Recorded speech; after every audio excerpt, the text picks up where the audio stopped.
Fala pessoal, tudo bem? Vamos continuar com o nosso estudo do sistema nervoso aqui nessa aula. Então, nessa aula, nós vamos aprofundar um pouco mais em determinadas estruturas. Então, nós vamos descrever de forma simplificada a anatomia da medula espinal, a anatomia do tronco encefálico, a anatomia do cerebelo e do cérebro e falar um pouco sobre os nervos cranianos e os nervos espinais. A maioria dos autores começa o estudo da anatomia do sistema nervoso pela medula espinal, porque eles julgam ser esse órgão mais simples do sistema. Então, eles acreditam que é mais fácil aprender a neuroanatomia, começando pelo órgão mais simples e indo para a parte mais complexa desse sistema. A palavra medula vem de miolo, que indica o que está dentro. Então, medula espinal nada mais é do que aquilo que está dentro da espinha, que está no miolo da espinha. Então, a medula espinal é aquele miolo que passa aqui na coluna vertebral. Assim serve também, por exemplo, para a medula óssea, para a gente entender o que é uma medula óssea, que é o miolo que está dentro do osso, ou a medula renal, que seria o miolo do rim. Essa medula espinal é uma massa de tecido nervoso dentro do canal vertebral, só que ele não ocupa esse canal vertebral em toda a sua extensão. Nos homens, ela tem mais ou menos 45 centímetros de comprimento, e aí a gente viu lá na aula de coluna vertebral que o canal vertebral, que a coluna vertebral, ela tem mais ou menos entre 60 e 70 centímetros. Então, essa medula, ela ocupa, na verdade, quase que 2/3 desse canal. Então, se a gente tiver que fazer uma conta aqui rapidinho, seria mais ou menos aqui, ó, nessa região a medula espinal acabaria, né? Então a gente vai ver que ela acaba mais ou menos por essa região e que daqui para baixo, no canal vertebral, nós não encontramos mais a medula. Então, aqui nós conseguimos visualizar o forame vertebral, né? Quando eu pego uma vértebra sozinha, a gente tem esse forame por onde a medula está passando, mas quando eu coloco uma vértebra em cima da outra, aí a gente forma um verdadeiro canal por onde a medula espinal estará passando. Eu vou aproveitar essa imagem aqui para falar algumas coisas interessantes que tem nela, principalmente essa parte ligamentar. Então, aqui na coluna vertebral, nós vamos ter esse ligamento aqui, ó, na região anterior, que vem lá da região de occipital e desce até a região sacral, que é o ligamento longitudinal anterior. Se esse aqui é o ligamento longitudinal anterior, consequentemente, esse aqui atrás vai ser o ligamento longitudinal posterior. Aqui ligando as lâminas nas vértebras, nós vamos ter um ligamento com uma coloração amarelada, e esse aqui vai se chamar ligamento amarelo. E aqui nós vamos ter dois ligamentos entre os processos espinhosos. Nós vamos ter o ligamento supraespinhoso e o ligamento interespinhoso. Então, são basicamente aqui esses ligamentos posteriores aqui, ó, que vão ajudar também a fechar aquele canal vertebral por onde a medula passa, permitindo somente que haja uma abertura na região do forame intervertebral, que é por onde vai passar os nervos espinais. Então, aqui a gente pode observar uma medula espinal de uma criança. Percebam que assim que a gente nasce, ou no período fetal, essa medula, ela ocupa, na verdade, quase que todo o canal vertebral, sendo ficada, digamos assim, para trás durante o processo de desenvolvimento. Então, à medida que nós vamos crescendo, que nós vamos nos desenvolvendo, essa medula espinal, ela vai ficando menor, né, e não ocupando todo o canal vertebral. Na verdade, não é porque ela encolhe, é porque ela demora de crescer, para de crescer, enquanto o osso, a estrutura óssea, continua o seu desenvolvimento normal. Percebam aqui nessa região, que aqui está mais fácil de ver do que nas outras imagens, que nessa parte lombar e nessa parte cervical, a medula espinhal ela tem duas pequenas dilatações. Essas dilatações nós chamamos de intumescências. A intumescência cervical e a intumescência lombar. Na verdade, essas pequenas dilatações aqui, ó, elas são pela questão da confluência dos nervos espinais que estão indo para o membro superior e os nervos que estão indo para o membro inferior. Então, eles acabam fazendo uma dilatação nessa região lombar e nessa região cervical. Na torácica, ela tem um calibre mais uniforme, beleza? Cranialmente, a medula vai se limitar com o bulbo, né? Então, eu tenho aqui o forame magno, e o forame magno vai ser o ponto de referência. Do forame magno para cima, a gente tem bulbo. Do forame magno para baixo, nós vamos ter a medula espinal. Então, aqui a gente tem uma foto do Atlas, enquanto aqui a gente tem uma foto cadavérica, né? Que dá para ver bem aqui a divisão entre o crânio, o que está dentro do crânio e o que está fora do crânio. Se eu pego uma peça sem essa região da anatomia óssea, quando pego a peça vindo só tronco encefálico e medula, fica difícil da gente anatomicamente distinguir aonde termina a medula e aonde começa o tronco encefálico, por exemplo, né? Então, a gente toma como base sempre aqui o forame magno. Do forame magno para cima, tronco encefálico, a parte do bulbo. Forame magno para baixo, nós temos a medula espinal. E o seu limite caudal na fase adulta é mais ou menos ao nível da segunda vértebra lombar. Então, nós falamos que a medula espinal, ela ocupa praticamente 2/3, né, desse canal, e ela vai acabar ao nível da segunda vértebra lombar. Então, se eu pego aqui uma imagem mais aproximada, dá para a gente ir contando aqui, ó, a S1, a primeira vértebra sacral, L5, L4, L3, L2, L1. Então, a gente consegue observar, ó, o final aqui da medula espinal, basicamente ao nível da segunda vértebra lombar. Vocês vão ver, às vezes, alguns autores falando entre L1 e L2, ou alguns autores se referindo somente a L1. Mas a gente sabe que é mais ou menos aqui nessa região entre L1 e L2 ou a L2. Após a L2, após a segunda vértebra lombar, nós não temos mais medula espinal. Nós vamos ter somente as raízes nervosas que estão indo para a região lombar e para a região sacral, que é o que nós chamamos de cauda equina. Então, lá no final da medula, ela vai acabar se afunilando, ela não termina, né, de forma reta, ela vai afunilando como se fosse um cone, e essa região final da medula nós vamos chamar de cone medular. E esse cone medular, tendo como uma continuação desse cone, principalmente como uma continuação da membrana que vai envolver o sistema nervoso central, a parte mais interna dessa membrana, que a gente vai falar lá no final da aula, vai acabar constituindo um único filamento aqui, ó, chamado de filamento terminal. Então, esse filamento terminal nada mais é do que o prolongamento da meninge mais interna do sistema nervoso central. Vou dar um spoiler aqui já, que é a pia mater. Então, essa daqui é uma continuação da pia mater.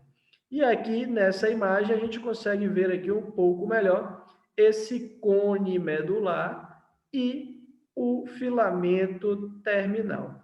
Então, para que a gente pudesse observar essa imagem, precisou fazer um corte na membrana que reveste a medula espinal, né? Aqui a gente consegue perceber essa membrana mais externa, que é a dura mater.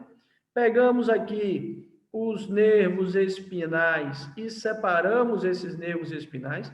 Na verdade, pegamos não, porque não fui eu que fiz essa imagem, né? Então, essa imagem foi retirada da internet, então o técnico ou o professor de anatomia da ocasião, pegou os nervos espinais e agrupou esses nervos espinais, um de cada lado, para ficar mais fácil a visualização do filamento terminal. Então, quando a gente solta esses nervos espinais aqui, ó, isso daqui fica parecendo um rabo de cavalo, que as mulheres geralmente usam, né? As pessoas que têm cabelo grande geralmente usam, mas ficaria muito feio chamar isso aqui de rabo de cavalo, e aí as pessoas chamaram de cauda equina. Nessa imagem cadavérica, a gente consegue visualizar muito bem, ó, medula espinal, afunilando aqui num cone medular, e aqui o filamento terminal, com as raízes nervosas aqui, com os nervos espinais, lombares e sacrais, né, formando aqui embaixo esse conjunto chamado de cauda equina. Quando realizamos um corte transversal na medula, nós conseguimos identificar dois tipos de substâncias, duas colorações diferentes, o que nós chamamos de substância cinzenta e o que nós chamamos de substância branca, que já falamos lá na aula de introdução à anatomia. Então, a substância cinzenta na medula vai se localizar por dentro, enquanto a branca vai estar na região mais periférica. Essa substância cinzenta, alguns autores dizem que ela tem uma aparência de uma borboleta ou de um H, que alguns autores acabam referindo como se fosse o H medular. Então, quando eles falam o H medular, na verdade, esses autores estão se relacionando com a substância cinzenta. Nesse H medular, nós podemos distinguir três colunas, que são chamados de cornos, o anterior, o posterior e o lateral. Tá? E nessa substância cinzenta, nós vamos encontrar um canal central da medula, que nada mais é do que o resquício do tubo neural lá do embrião. Então, esse tubo neural, a parte central desse tubo, lembra-se lá da aula passada? Essa parte central desse tubo acaba ficando vazia, digamos assim, e lá no encéfalo vai formar os ventrículos, que nós vamos falar ainda hoje um pouco melhor sobre eles, mas ele acaba continuando como resquício pelo centro da medula, que é nada mais, nada menos do que o canal central da medula. Já na substância branca, ela vai ser formada por fibras que vão subir e descer pela medula, que estarão agrupadas em três funículos ou três cordões, que são o funículo anterior, o funículo lateral e o funículo posterior. A gente vai ver aqui agora nas próximas imagens que na região cervical, e somente na região cervical, o funículo posterior vai ser dividido em fascículo cuneiforme e em fascículo grácil. Nesta imagem aqui, que é um corte transversal da medula, é uma imagem clássica do livro Ângelo Machado, nós conseguimos observar todas essas estruturas pertencentes ao H medular, aos cornos, dá para a gente visualizá-los, assim como os funículos. Mas antes da gente entrar especificamente nos funículos e nos cornos, essa medula espinal ela é percorrida longitudinalmente por alguns sulcos, que nos ajudam também a fazer algumas marcações entre os funículos, por exemplo. Então, nós vamos ter aqui o canal central da medula, que é aquele resquício do tubo neural, e encontramos aqui agora uma fissura que está bem no centro, bem no meio da medula. Essa fissura vai se chamar fissura mediana, e como ela está voltada para a parte anterior, vai ser a fissura mediana anterior.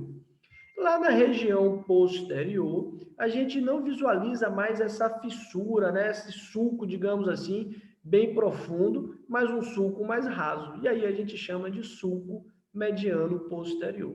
Então, nessa imagem, eu consigo perceber que essa vai ser a região anterior da medula e essa é a região posterior da medula. Lembre-se, nós estamos numa imagem superior. Na região lateral, nós encontramos outros dois sulcos, só que esses dois sulcos eles não estão totalmente laterais. Nós temos um lateral, mas está mais próximo da região anterior do que da posterior, Então, esse aqui vai ser o sulco lateral anterior e esse daqui vai ser o sulco lateral posterior. São por estes sulcos laterais que os neurônios estão chegando e saindo, conectando a parte periférica com a parte central do sistema nervoso. Então, os neurônios sensitivos, eles vão entrar pelo sulco lateral posterior, né, os neurônios aferentes, e os neurônios motores, eles vão sair predominantemente pelo sulco lateral anterior, os neurônios eferentes. Essa região posterior, na região cervical somente, nós encontramos o sulco intermédio posterior. Então, somente na região cervical é que nós vamos encontrar esse sulco intermédio posterior. Então, aqui nós temos já o conhecimento de todos os sulcos e agora vamos entrar nas questões dos funículos e dos cornos. Na substância cinzenta, no H medular, a gente consegue perceber aqui três projeções, que são os três cornos. Nós vamos ter o corno anterior, o corno lateral e o corno posterior. Então, corno posterior, o corno lateral e o corno anterior. Então, aqui nós temos nosso H medular, ou a borboleta, né? Depende da criatividade de vocês. E nós temos agora, separados por essas, né? Tendo como, na verdade, referências por esses sulcos e fissuras, os nossos funículos. Então, nós temos aqui, entre a fissura mediana anterior e o sulco lateral anterior, nós vamos ter o funículo anterior. Entre os sulcos laterais, nós vamos ter um funículo lateral. E entre o sulco lateral posterior e o sulco mediano posterior, nós vamos ter o funículo posterior. Esse funículo posterior, na região cervical, pela presença do sulco intermédio posterior, ele ainda pode ser dividido em duas partes, uma parte medial e uma parte lateral, onde nós vamos ter agora o fascículo grácil e o fascículo cuneiforme. E esse sulco e essa divisão da região do funículo posterior, nós só encontramos na região cervical, porque é lá aonde estão chegando agora os nervos provenientes do membro superior. Então, na região dos funículos é onde nós encontramos aqueles feixes de fibras nervosas que estão agrupados num conjunto que estarão subindo ou descendo para trazer as informações para ou do encéfalo, por exemplo. Então, nós vamos ter as vias descendentes, que são as vias que estão descendo para levar a informação para a região periférica, e esses tratos ou tractos, né, que são esses grupos, eles geralmente vão ter um nome relacionado com o local da onde ele sai para onde ele vai. Então, nós vamos ter o tracto, por exemplo, aqui, córtico-espinal lateral, que é o tracto que está vindo lá da região do córtex para a região da espinha, né? O trato vestíbulo espinal, rubro espinal, retículo espinal anterior e por aí vai. Nas vias ascendentes, a gente tem essa mesma regrinha. Então, vai vir da espinha, digamos assim, para as regiões específicas do encéfalo.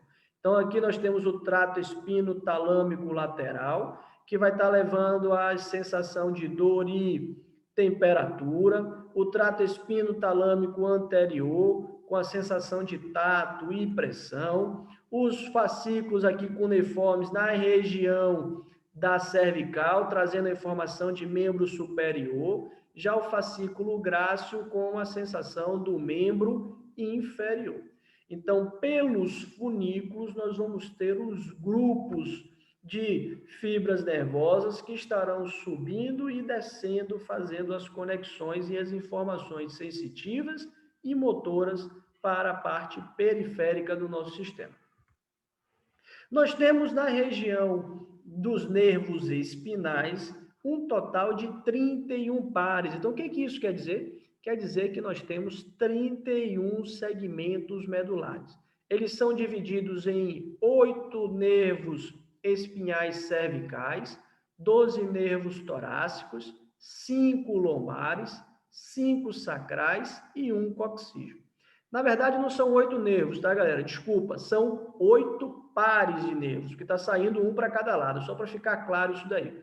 E a gente tem que tomar o cuidado, que às vezes é pegadinha aqui em algumas provas de concurso, ó, na hora que ele chega nos nervos espinais cervicais, que nós temos 8 nervos espinais cervicais, mas nós só vamos ter 7 vértebras cervicais. Não foi isso que a gente falou lá na aula de coluna vertebral? Então, nós temos 7 vértebras cervicais, mas teremos 8 pares de nervos espinhais cervicais.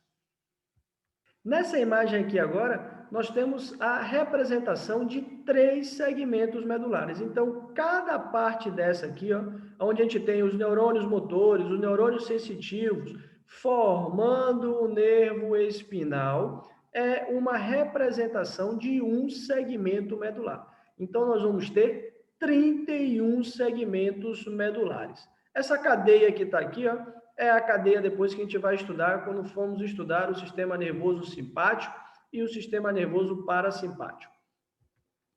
Nas regiões da pele, nós vamos ter uma distribuição mais ou menos da inervação de cada par daquele nervo espinal e o que nós chamamos dessa distribuição, desse mapa que é feito, que é o mapa de dermátomos. Então, o dermátomo nada mais é do que aquela distribuição na pele da inervação de um nervo espinal, por exemplo. Então, esse mapa aqui clássico, a gente vai ver que temos pontos clássicos de T10, mais ou menos na altura da cicatriz umbilical, L1, mais ou menos na região de virilha, a parte medial de joelho com L4, a parte principal aqui anterior de coxa de L2 e por aí vai. Na aula de plexo braquial, eu falei um pouco mais sobre os miótomos, que é a parte de inervação dos músculos.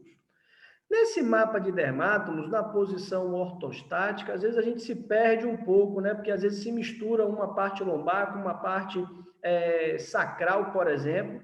Mas quando a gente parte do pressuposto que o indivíduo veio da posição quadrúpede, fica mais fácil de identificar a diferença entre esses mapas, né? E essa inervação. Então, nós vamos ter aqui a região cervical, representada em rosa, em azul, os nervos espinhais torácicos, lembrando que um torácico ainda vem para membro superior, e no membro inferior, né, da cintura aqui para baixo, é a representatividade dos nervos lombares e dos nervos sacrais. Então, o estudo desse mapa, a avaliação desse mapa de dermatóide é importante nos pacientes com suspeita de lesão neurológica ou de alguma afecção de sistema nervoso. Quando a medula espinal passa pelo forame magno, ela entra no crânio e aí agora ela se transforma no bulbo, que é a primeira parte deste tronco que irá conectar a medula espinal ao cérebro, que é o tronco encefálico. Então, o tronco encefálico ele é dividido em mesencéfalo, que é a parte mais cranial, em ponte e em bulbo, ou medula oblonga. Então, o mesencéfalo é a parte mais cranial, a ponte, como a gente brincou lá na aula passada, ela está no meio dos dois, e o bulbo é a parte mais caudal. Nós vamos ter aqui o nosso tronco encefálico bem desenhado, dividido nas 3 partes: bulbo, ponte e mesencéfalo. Numa imagem cadavérica, também conseguimos visualizar o tronco cefálico facilmente, onde nós vamos ter aqui o bulbo, a ponte e o mesencéfalo. O tronco encefálico ele vai estar interposto entre a medula e o diencéfalo, né, que é essa parte aqui do cérebro.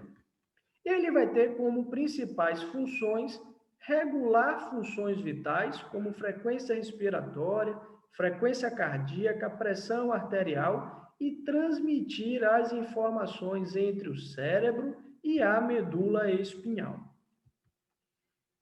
Então, nós vamos ter de novo aqui o bulbo, a ponte e o mesencéfalo bem bonito, numa peça aqui bem desenhada, numa peça bem dissecada. Desse tronco encefálico vão partir 10 dos 12 pares de nervos cranianos. Então, os 10 últimos pares de nervos cranianos fazem conexão direta com o tronco cefálico. Então, o tronco cefálico, além de regular a frequência respiratória, frequência cardíaca, pressão arterial, além de fazer a conexão da medula espinal com o cérebro e vice-versa, ele também é importante por levar a informação nervosa para a maior parte da face. Só não vai sair do tronco encefálico o primeiro par de nervo craniano, que é o nervo olfatório, e o segundo par de nervo craniano, que é o nervo óptico, que são nervos sensitivos do olfato e da visão. Todo o restante da parte de motricidade, da parte de sensibilidade de face e faringe será proveniente do tronco encefálico. Essa imagem aqui é uma imagem linda que representa aqui uma boa parte desses nervos cranianos que estão indo para a região de face. É uma imagem linda que eu tirei lá do Instagram. Trago aqui uma tabela para vocês, resumindo mais ou menos o número, o nome, a função e a principal conexão de cada par de nervo craniano. Então, o primeiro par de nervo craniano é o nervo sensitivo, chamado de olfatório, antigamente chamado de olfativo, que, como o próprio nome dele já diz, vai estar relacionado com o olfato. O segundo par de nervo craniano é o nervo óptico. Ele também é sensitivo e vai estar relacionado com a parte da visão e vem lá de diencéfalo. Então, o primeiro par vai vir de telencéfalo e o segundo par vai vir de diencéfalo. Percebam que eles seguem uma ordem de saída. Ó. Então, vem telencéfalo, diencéfalo, mesencéfalo, ponte e bulbo. Tá? O terceiro, o quarto e o sexto par de nervo craniano estão relacionados com a motricidade do olho. Então, eles vão estar relacionados com o movimento do olho. Botar o olho para cima, levar o olho para baixo, para medial, para lateral, vai ser função desses 3 pares de nervos cranianos. Respectivamente, são eles o oculomotor, o troclear e o abducente. Sendo que o primeiro, o oculomotor, além de movimentar o olho, ele também vai ter uma relação com a constricção da pupila. Então, a partir do momento que o nervo óptico detecta uma quantidade de luminosidade exagerada, vem uma resposta através do óculo motor para diminuir a pupila, o orifício lá da pupila, para tentar evitar que entre muita luminosidade. O nervo trigêmeo, que é o quinto par de nervo craniano, né? Trigêmeo, gêmeos são 2, tri são 3, né? Sim? Então, são 5. Então, o quinto par de nervo craniano vai estar relacionado com a sensibilidade da região da face e da região da articulação temporomandibular. Só que a parte de mastigação, ele vai ser também responsável. Então, ele é um nervo craniano sensitivo e motor. Então, os músculos da mastigação são de responsabilidade do trigêmeo e a sensibilidade da face também. Porque os músculos da expressão facial vai ser de responsabilidade do nervo facial. Nós vamos ter ainda o oitavo par de nervo craniano, que é o vestíbulo coclear. Ele é importante por detectar a posição da cabeça em relação à gravidade e aos movimentos próprios da cabeça, além de ajudar um pouco na questão da audição.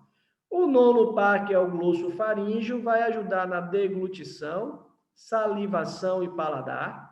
O 10º par, que é o nervo vago, e ele talvez o nome vago, né, venha, por ele vai sair vagando pelo corpo, ele não vai ficar restrito a cabeça. Então, esse é o único par de nervo craniano que não se restringe à inervação de estruturas que estão na cabeça. Ele vai vagar por todo o corpo e principalmente para a questão visceral. Então, o nervo vago vai estar relacionado muito com o sistema nervoso parasimpático e vai estar inervando as vísceras. Então, vai ajudar também na deglutição, na fala e no paladar. O nervo acessório, ele vai se unir com o nervo espinal para levar a informação motora para o trapézio e para o ecom. Então, ele vai ajudar a elevar o ombro e girar a cabeça. E o último par é o hipoglosso, e tudo que está relacionado com glosso vai ser relacionado à língua. Então, o nervo, o 12º par de nervo craniano, vai estar relacionado com o movimento da língua. Obviamente, essa é uma tabela bem simplória, né, para ter uma visão geral do nome, do número e da função desses pares de nervos cranianos. Continuando aqui ainda com o bulbo, principalmente, nós notamos no bulbo os mesmos sulcos longitudinais que percorrem a medula espinal.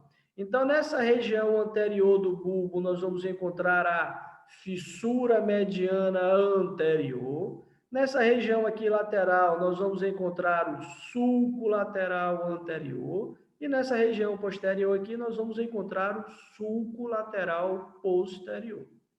Percebam que essa fissura mediana anterior aqui, ó, ela está meio que apagada. Por que isso acontece? Nós temos aqui duas eminências, uma de cada lado, que nós vamos chamar de pirâmides. Então, toda a informação motora que está vindo de córtex cerebral vai vir por neurônios que irão passar pelas pirâmides. E quando eles passam pelas pirâmides, chega nessa região aqui do bulbo, eles simplesmente cruzam para o outro lado. E ao cruzar para o outro lado, eles meio que apagam a fissura mediana anterior, numa região que nós chamamos de decussação das pirâmides.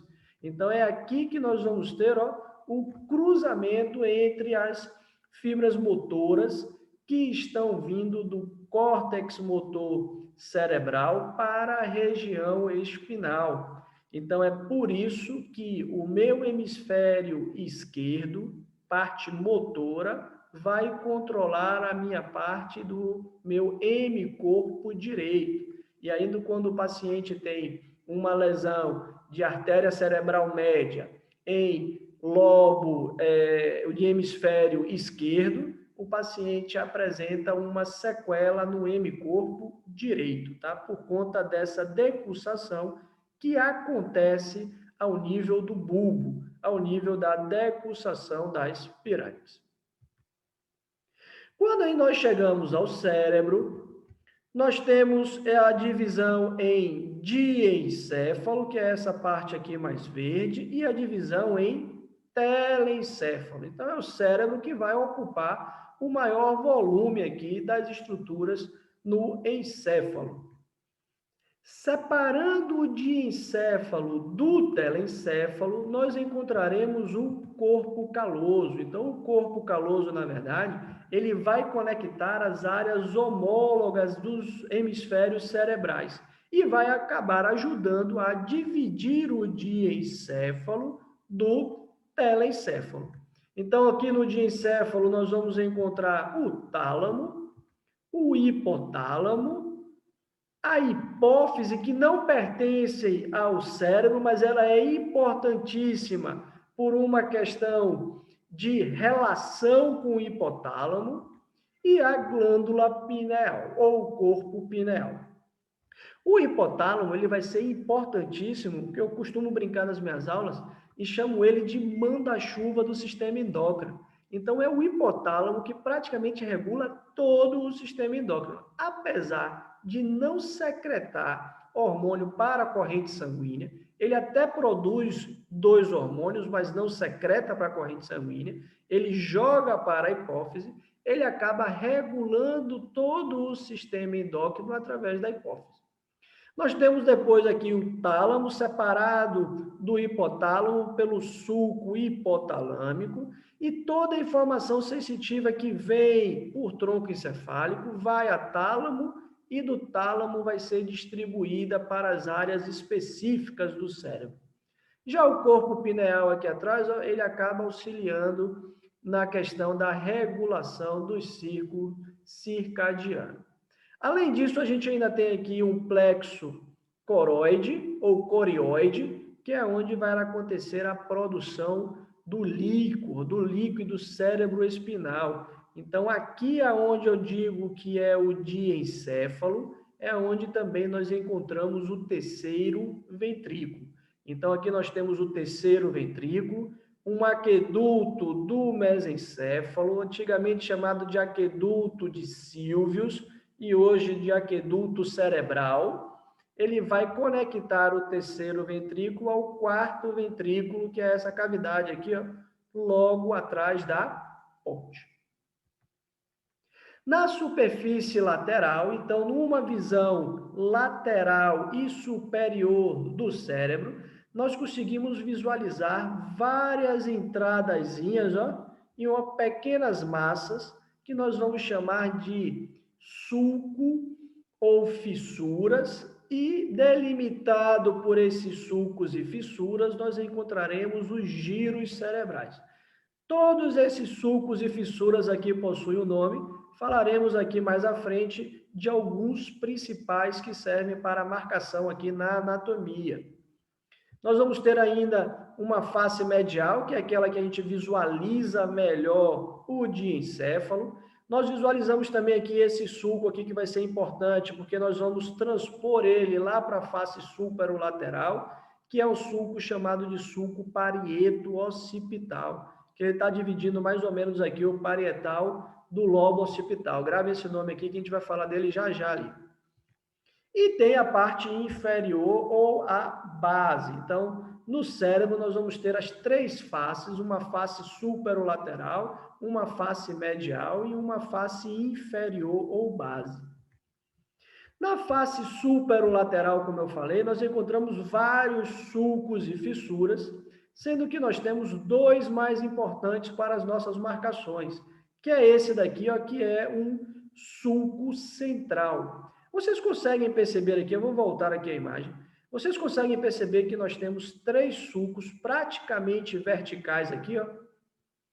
São esses três sulcos aqui, vocês conseguem entender isso aí, perceber isso daí? Sendo que esse daqui é o do meio, então esse daqui vai ser o sulco central. E depois aqui nessa região lateral, vocês conseguem perceber que tem esse, mas tem esse aqui que é o mais fundo aqui de todos, o mais marcado de todos. Então, esse daqui vai ser o sulco lateral. E esses sulcos, eles são importantes para a gente porque nós podemos agora dividir o cérebro em lobos. Mas faltou mais um. Vocês se lembram daquele sulco parieto-occipital que eu falei no slide aqui anterior? Então, esse sulco parieto-occipital, ó, eu vou fazer uma linha imaginária dele aqui, ó. E agora eu divido a minha face superolateral, o meu hemisfério cerebral aqui, ó, em quatro partes. Uma parte que está à frente do sulco central e acima do sulco lateral. Uma segunda parte que está atrás do sulco central e acima do lateral. Uma parte que estará abaixo do lateral. E uma parte que vai estar atrás do sulco imaginário aqui, que a gente transpôs da face medial. E aí nós temos os nossos quatro lobos cerebrais. São eles: o lobo frontal, o lobo parietal, o lobo temporal e o lobo occipital. Teve um lobo ainda que não evoluiu, na verdade foi englobado pelo frontal e temporal. Então, se eu pego aqui nessa região do sulco lateral e afasto o lobo frontal do lobo temporal, nós chegamos nesse lobo daqui que nós chamamos de lobo da ínsula. O lobo frontal vai estar relacionado com uma parte motora e vai estar a sua parte pré-frontal relacionada com as questões das necessidades individuais. Então, a questão de planejamento, quando a gente faz o planejamento do nosso dia a dia, é feito pelo lobo frontal, uma parte da memória vai estar aqui também. O lobo parietal vai estar relacionado com uma parte de sensibilidade, é muito mais sensitivo, questão de dor, tato, temperatura, pressão. O lobo temporal, que está próximo aqui do ouvido, ó, vai estar relacionado com a audição.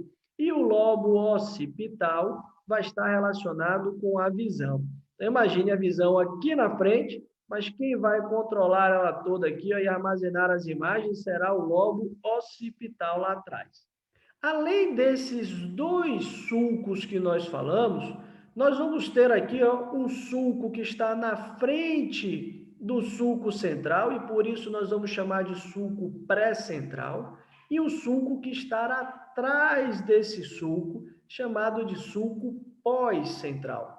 Então, entre o sulco pré-central e o sulco central, nós temos o giro pré-central, e entre o sulco central e o sulco pós-central, nós vamos ter o giro pós-central.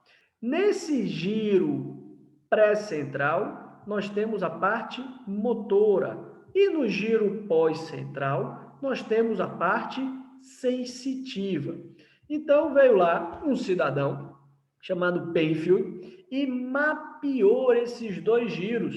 E nesse mapa que ele fez, ele criou duas imagens chamadas de homúnculos, que são os homens pequenos, né? Então, ele trouxe uma imagem representativa e acabou criando essa imagem, que essa daqui é o homúnculo motor, que vai estar aqui ó, representado aqui nesse giro pré-central, e o homúnculo sensitivo, que é uma representação desse giro pós-central. Então, quando a gente faz um corte coronal nesses dois giros, e colocamos esse homúnculo no córtex cerebral, é essa relação que nós encontramos com as áreas sensitivas, né? Vindo aqui, por exemplo, essa área aqui mais lateral, relacionada com faringe, com língua, com face, e a parte aqui mais central, ó, com pé e órgão genital, e a parte motora, né? Com a parte mais de pé nessa região aqui mais central, e na parte mais lateral, com a parte de motricidade de língua e faringe também. Então, o homúnculo de Penfield nada mais é do que uma representação desse homem no córtex motor e no córtex sensitivo, localizados no giro pós-central, sensitivo, e no giro pré-central, o motor. Em relação às cavidades que nós encontramos dentro do encéfalo, nós temos os ventrículos cerebrais, que é ali que são produzidos os líquidos, o líquido cérebro-espinal, o líquido céfalo-raquidiano. Então, na parte lá de embriologia, nós vimos que nós temos dois ventrículos no telencéfalo, que são os ventrículos laterais. Depois nós vamos ter um ventrículo no diencéfalo, que é o terceiro ventrículo, né? Se eu tenho dois de cada lado, esse daqui vai ser o terceiro ventrículo, e esse daqui vai ser o quarto ventrículo, que está logo atrás da ponte. Então, a partir desses ventrículos é que serão produzidos o líquor, e esse líquor será lançado para banhar todo o sistema nervoso central, desde encéfalo à medula espinal. Numa imagem lateral, o ventrículo lateral, o terceiro ventrículo, o quarto ventrículo e os recessos aqui ó, que vão conectar esses ventrículos os espaços entre as meninges. Entre os envoltórios do sistema nervoso central, nós vamos ter três membranas recobrindo esse sistema, que são a dura mater, a aracnoide e a pia mater. A dura mater é a meninge mais espessa, é a mais externa, ela é a mais resistente de todas. Ela vai envolver todo o sistema nervoso central, envolvendo toda a medula e terminando ao nível da segunda vértebra sacral. Ou seja, ela não acaba no momento que a medula espinal termina, ao nível de L2. Ela ainda continua protegendo praticamente quase todo o canal vertebral.